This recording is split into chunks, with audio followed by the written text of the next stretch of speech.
Genesis 3. Now the serpent was more crafty than any other beast of the field that the Lord God had made. He said to the woman, "Did God actually say, 'You shall not eat of any tree in the garden'?"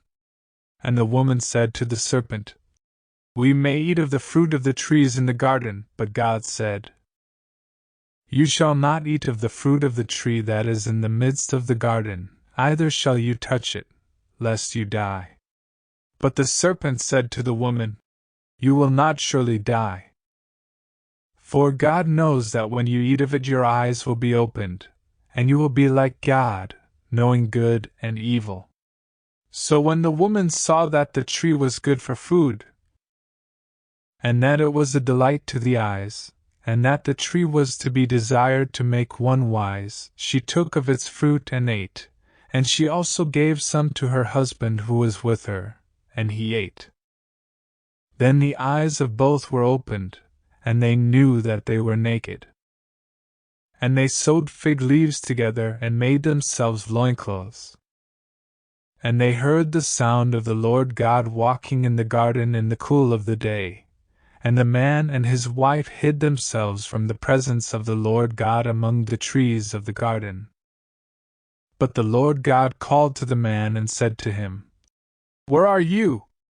And he said, "I heard the sound of you in the garden, and I was afraid, because I was naked, and I hid myself." He said, "Who told you that you were naked? Have you eaten of the tree of which I commanded you not to eat?" The man said, "The woman whom you gave to be with me, she gave me fruit of the tree, and I ate." Then the Lord God said to the woman, "What is this that you have done?" The woman said, "The serpent deceived me, and I ate." The Lord God said to the serpent, "Because you have done this, cursed are you above all livestock and above all beasts of the field. On your belly you shall go, and dust you shall eat all the days of your life. I will put enmity between you and the woman, and between your offspring and her offspring.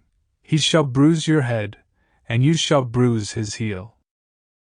To the woman he said, "I will surely multiply your pain in childbearing. In pain you shall bring forth children. Your desire shall be contrary to your husband, but he shall rule over you." And to Adam he said, "Because you have listened to the voice of your wife and have eaten of the tree of which I commanded you, you shall not eat of it, cursed is the ground because of you. In pain you shall eat of it all the days of your life, thorns and thistles it shall bring forth for you, and you shall eat the plants of the field. By the sweat of your face you shall eat bread, till you return to the ground, for out of it you were taken, for you are dust, and to dust you shall return."